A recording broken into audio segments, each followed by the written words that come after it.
Well, hi, everybody, and welcome back to the Ascension Playground. This is your friend Ursie. And boy, has the energy been very interesting, right? I mean, so much seems to be coming up to the surface to be addressed, whether it's individually, within a family, within a community, within a country, and globally. So, what's happening here in California for me is that, yes, weather changes. Yes, the horror of what's happened in Hawaii with the fires. But what seems to really connect all of us is this big push through to help us understand what the heck is going on and how to make sense of it all. So, I've turned recently into the beautiful art of the tarot. The reason being is this universal system is called a picture book of wisdom. It's been around. I think during COVID, some of the best speakers I love to track on YouTube helped guide me through some of the most um, up and down moments. Kind of wanted to find out, hey, what's going on? What do you think's going to happen next? And so the tarot can be used definitely as a divinatory practice to understand potential predictions, awareness of what is going to happen and what might go forward. But what's drawn me more than anything is this idea of universal wisdom. What is it about this journey with the tarot cards and its major arcana, the first 22 in the deck? Okay, what is it that is so fascinating? As an artist and painter, looking at archetypal energies, universal wisdom that goes beyond one country, one's identity, as far as the collective within a small constraint. Is there something broader? And is there, as we're expanding more beyond just human consciousness into more of a galactic awareness and our super consciousness, is there something held within the tarot that also might be able to shed light on what is it all about? And can you help me to remember who I truly am? And of course, why I am here. All right, so here we go. Without further ado, I really like to show images only because then it's like, okay, let's see what might come up. And through the power of image and symbol, I think that's where I'm learning to trust what wants to be channeled through. Okay, so let's just play on the Ascension Playground. I'm going to be doing some small little vignettes on each of the tarot cards. And so, really, again, on the 22 major arcana. But what's really interesting is there a galactic soul connection as well that might want to come forward now in 2023? You see, our language mirrors our consciousness. And so let's just use human design as a divinatory practice. Even the language of how some of that material came up in the 70s is being examined and trying to be brought more into a quantum language. So when we talk about light language, how is it that we hold archetypal energies in our current date on the timeline? When we look at tarot, we find that yes, it has its roots and source. It can go back into ancient Egypt, looking at the Thoth deck or Toth deck. But really in the 1700s is when it had its resurgence. But even that time period, 1700s, 1800s, 1900s, today we're in the 23, 2024, 2025 wisdom in what they're calling this new age of light. So let's just see if there's anything fun that wants to come forward. And so this image is just to remind us, let's open up the tarot as a picture book of wisdom. And the idea to place the 22 major arcana in a mandala, a circular sequence, came through when I was watching Gaia TV. Well, first of all, I had to put it into the cosmos, right? But this wisdom teacher, Theresa Bullard, has a series on the tarot on Gaia TV. So feel free if you want to go check out the series. But okay, let's place these universal picture books of wisdom material into a broader, show us what we don't already know. We're ready for it. We're ready for that next quantum leap of awareness. Here's Theresa, modern mystery school teacher. It's interesting what she brings forward. She weaves Hermetic wisdom with, yes, the Kabbalah, and then the Tarot, and then more. So, how do you bring your full A game forward? For me, being a painter, I kind of like to tune in to show me the images, show me the pathways. So, this is an image I found on Google where you can look at the tree of life, the 22 pathways that connect the Sephirot, right? So 3 above, 3 in the middle, and 4 below. So we're looking at these pathways. And the number 22, if you focus in on the numerology of that meaning, does not reduce down to a 4. A 22, a double 2, is a sign of the master builder. So when I put this together, it makes sense to me.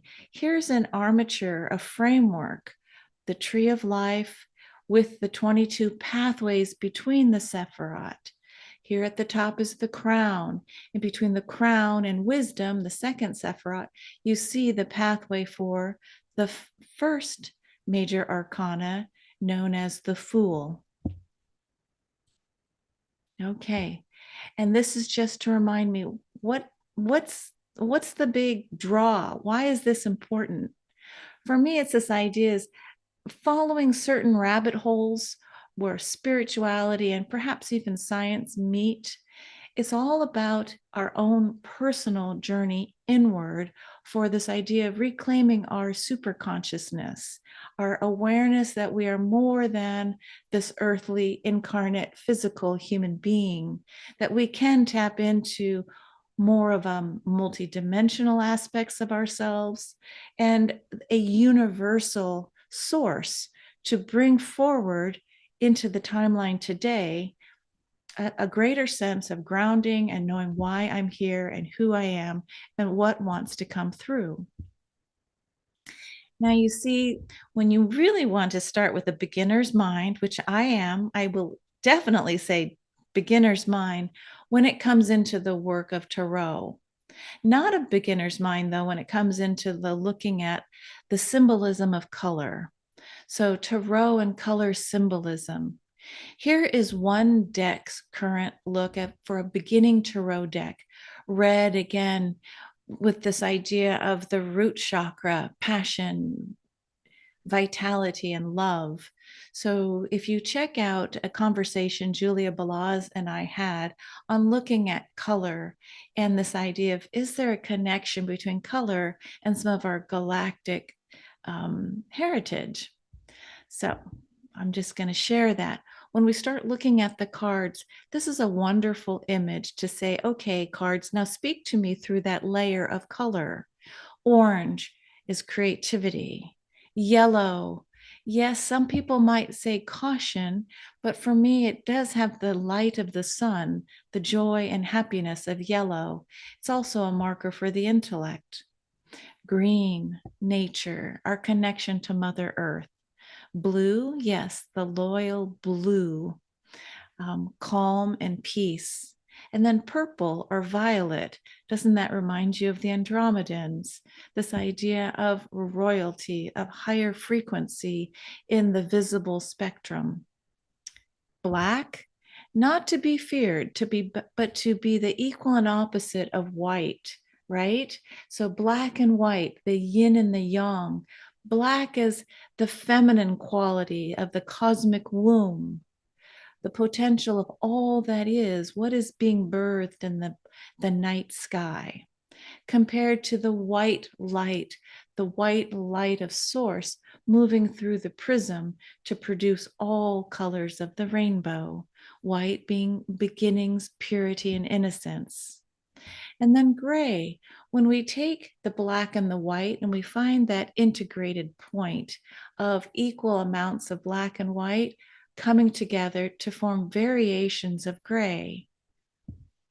Some look at gray as, yes, interesting, right? Intellect for gray, humility, purity, for gray, compromise. That makes sense. The idea of here's a seesaw of black and white, the integration point, offering us compromise, a little bit of this, a little bit of that, but not to neglect one or the other.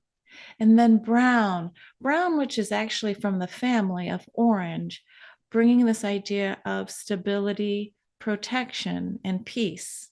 Interesting. I can think of it more as soil, the brown soil. When you look at some of the hermetic imagery, right, of the ancients, I had to put this image of the man, right, the center. Here is each of us holding our own metaphoric tree of life within our body, this embodiment. We have the crown, we have beauty as the center heart chakra, right? So, but on the other side, you can see an image where I started really putting and highlighting in yellow the first pathway of the fool. It's an interesting word, right? Fool. I kind of looked at it more as the beginner, the beginner's mind, the new soul, or the soul with a new experience wanting to be birthed. So here's the first card of the major arcana. It is given the number 0. So it's neither, well, this was a 0 number given through the Rider Waite deck. Okay. Sometimes people will call it the 22nd card. In this case, Theresa Bullard puts it at the top of this mandala. And so I placed a purple circle around the top. For me, it's this, how do we enter into this mandala of this picture book of wisdom, metaphorically? It's at the top of the wheel. We're going to go through a hero's journey from the top, work our way through descension, and then all the way back up towards ascension. So interesting, right? What goes down must come up. What goes up must come down. On an ascension playground, there is aspects to us that we will say, yes, it's a descending spirit descending into matter to learn some of the key parts of what is it to be alive, what is it to learn lessons along the way. Then we move towards an ascension path. Okay, so the Fool's card, think of this as just holding an idea, an energy. It has a Hebrew flame letter, Aleph. So that image that looks like fire that looks almost like an N. The Fool's card holds the energy of air. So when you look at I went to the Rosicrucian Museum, and it's in San Jose, California. And so you learn that there are certain glyphs. So the one for air is an upward pointing triangle with a line through it. This is representing air. Also, with the Fool's card, there is a particular planet associated with it. And it's so fascinating for me. This brings in some of the cosmic galactic awareness. Uranus is holding the energy of the soul's beginning, so let's just imagine Uranus, of all the planets in the heavens, it's not the sun for new beginning.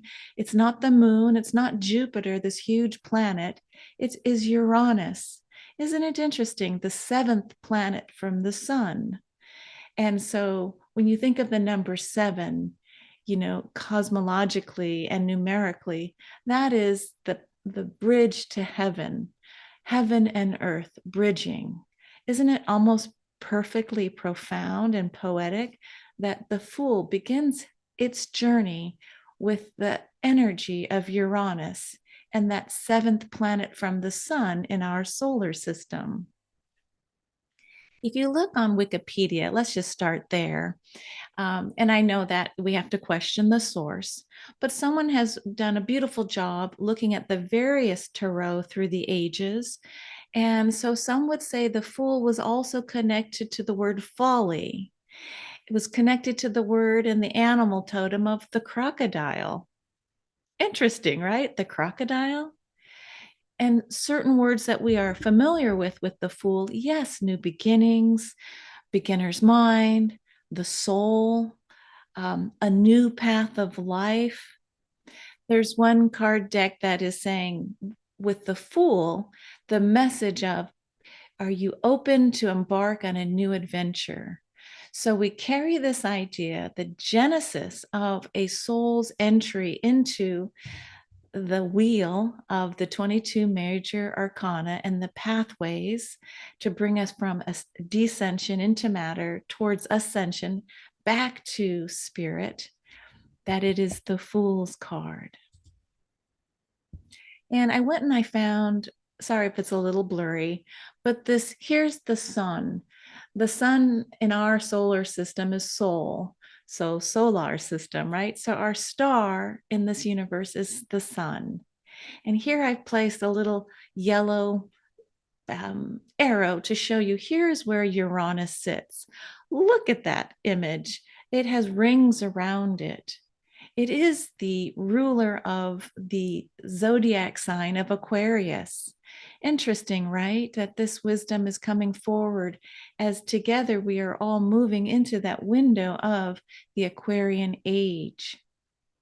Okay, so thank you, Uranus. Is there a new beginning for us as we are all moving into the age of Aquarius? Now, of course, for those of you who like history, I wanted to find out, okay, well, when was Uranus discovered? Well, 1781 by a telescope. It was one of the first planets, if not the first planet, discovered using a telescope by none other than Frederick Herschel. I love that name, Herschel. There's a little puppy at my local park who was named Herschel after this astronomer who lived from 1738 to 1822. But the discovery of Uranus in 1781, you kind of look at this idea of the discovery of a planet or a star system is usually equated to what is happening in the collective on planet Earth. It's like when the consciousness is ready, things are then presented. There's enough need, collective need, with enough time, either Gaia or our Milky Way will give us the answers. So using technology through a telescope, Uranus was discovered in 1781. All right, so I'm back to the colors. Here's some other symbolism. This is a picture of the Fool using the Rider-Waite deck. There's several Rider-Waite decks, but this one, Theresa Bullard said, take a look at the universal Rider-Waite deck, only because they add another layer of a little more sunshine here and there. But in its essence, you can see the black 0 as the marker for the first card. So we begin with 0. When I was contemplating this, kind of brought me back to that movie, The Matrix, with Keanu Reeves. And it was like Neo, right? The beginning of like jumping into a whole understanding of who we and what we are in a matrix. So the Fool, love this old imagery. We see a man with a wreath around his neck with a staff carrying a bag and this little red feather coming out of his cap. Now, I'm going to give a shout out to a woman named Ellie. She has a wonderful YouTube channel called Ellie Dreams Down Under. She's right now giving some very in-depth conversation on how she reads tarot and is doing a very specific, here's what each of the 22 major arcana cards mean for her, what she was taught. And she's been doing tarot, I think, at least for 3 or 4 decades. So she's someone who resonates with the vibration that I'm drawn to, but you decide for you what book to pick up what meanings to bring. I'm really looking at it as, yeah, tell me more. I want to see, is there something more updated that I can see through my eyes and heart around the galactic and color? So the frequency of yellow, look how much sunlight is showing. When I see the yellow, of course, I think of Lyra, the constellation of our galactic heritage beginning point. If you follow the work of Lisa Royal Holt, you'll see that Lyra is the beginning. So for me, we begin with the Fool. I'm looking at the color yellow and thinking, interesting, okay. And then the green that is around his crown and in his vestment. Green for me is, yes, the beautiful emerald green of Mother Earth and nature, also with blue. So I associate Earth with the green and the blue together. We are the blue planet. There's red that comes forward in his cape. Um, this heartbeat of the new soul. I'm here. There's a little dog, a white dog chasing after him. This reminds me a little bit of the story of Canis Minor, little dog yapping, probably saying, watch out, as the fool almost goes over an edge. And so one could look at this and say, wow, I'm ready to take that next step and trust the universe, right? My job is to just know who I am, know that the universe will greet me if I take and trust that next step. So there is this cliff. So a critical decision needs to be made oftentimes in our life with which way do I go? And we don't have all the answers. We don't have all this data to help assure us this is the best path for you at this time. Instead, sometimes we do have to take that step off the edge.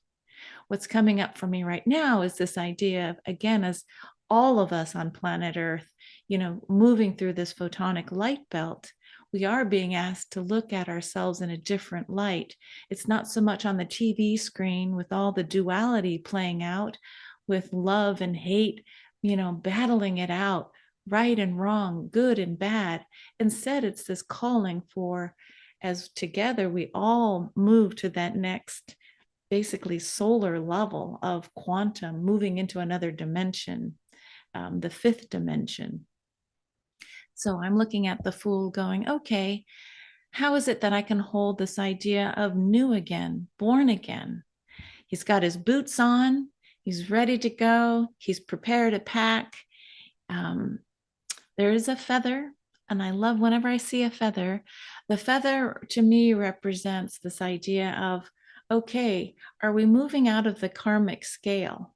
That red feather is saying, yes, I've reincarnated again.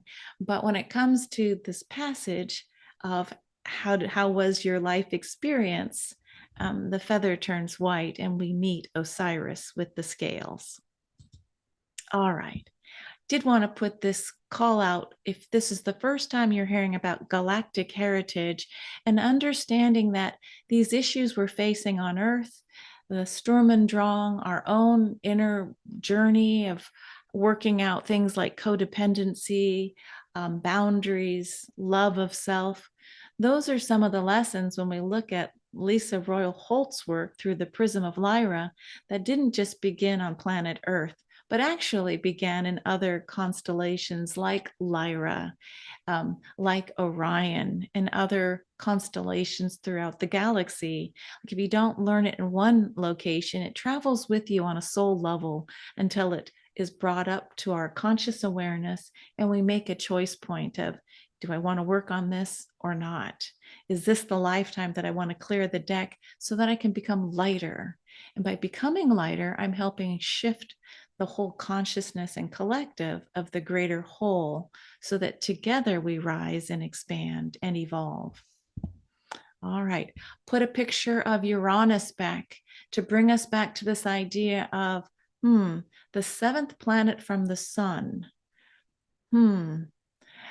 Only seen not through the naked eye, but by using technology. Even the glyph for Uranus, it is the most galactic glyph. It has, and I'm sorry, I'll probably put a little picture of what Uranus looks like. It's electrical. It is sudden downloads. So this is all that energy that's coming with the Fool tarot card, right? On our pathway. The most galactic of all. It rules Aquarius and the 11th house of the zodiacal wheel. Interesting, right? Uranian energy. The high side is, yes, spiritual downloads. The low side is, the suddenness. Are you ready for it? It's reminding me of what we'll talk about later is the Tower card. Out of nowhere, boom. We're hearing more and more like people such as Richard Rudd or Ra Uru, who in meditation or even just in their regular life have a 3-day or more like epiphany. Something happened. I'm not sure what. That is Uranian, boom. The message is delivered. Going back again and bringing this idea of this picture book of wisdom working with the stars, I wanted to show you about the unique positioning of the Fool and who sits side by side, because there are clues metaphorically in the energy. We see one side of the Fool is the magician who is working with the energy of Mercury, Hermes, and this whole idea of the Trimagistus. And excuse me, someone can correct me. I'm probably saying that word incorrectly, but is this idea of this being that came down and brought these downloads, these spiritual downloads through the magician, and was looked at really as a star being. So thrice great. So what is it about when you move on one side of the Fool towards the earthly incarnation level, we're seeing the magician that can create magic, anything. On the other side, we see the end of the wheel, which is the 21st tarot deck card number. So the 0 is supported by or bookended by card number 1 and card number 21. It holds the 0, right? New beginning. So as a baby, a new soul, right? In this wheel of experiences, this wisdom of experiences, the world card is not just metaphorically our earth, but it also carries the energy of the universe, right? So when we looked at the Fool, let me go back one, we saw that garland of green around his crown chakra. That same garland of green now, when you look at the world card, is a female dancing within that garland. So we go from the crown chakra of the new beginner, new beginnings, to suddenly this idea when we've reached our ascension, that garland actually becomes part of our like auric field. Anyway, let's see. I'm being guided to suggest and share. With the world card, this is Saturn. Saturn's energy. So you've got the Fool who holds Uranus, bookended, let's say, by Saturn and Mercury. Interesting. I'm not sure what that exactly means, but from a galactic or astrological viewpoint, it's almost like Mercury, the speedy little planet that goes around the sun so quickly and so close to the sun, our star. And then you've got Saturn, this planet of time, the last one that we can see with our naked eye, who then after Saturn is Uranus, where the Fool begins, that which is not visible to the eye, but carries the energy of the 7th planet from the sun. So I'm just going to summarize and say, we begin with 0. We begin in this matrix of learned experiences of descending into matter and then ascending back into spirit, that we hold the wholeness of the journey, the hero or heroine's journey, beyond Odysseus, beyond Homer's Odysseus, right? The male archetype. We're now moving in much more to this idea of the balancing of the soul energy, neither male nor female, 0. And our whole goal is to be like the world or the universe card of 21. Taking the crown and actually adding that awareness into our aura, perhaps only to find another system within the galaxies or super cosmic star points of the galactic center and super galactic centers to begin again. This idea of the fractal nature of the learning experiences.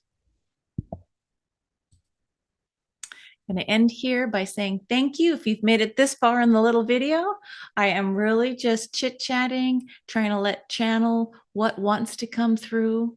There is something interesting when we can get beyond our fear of the cosmos, the dark, the aliens, etc. That which we are afraid of is truly only ourselves in another energy and disguise. Thank you. Thank you. I'll be back again soon, tracking more possible connections with the galactic through the pathways of the 22 major arcana of the Tarot. Thank you, and see you next time on the Ascension Playground. Bye for now.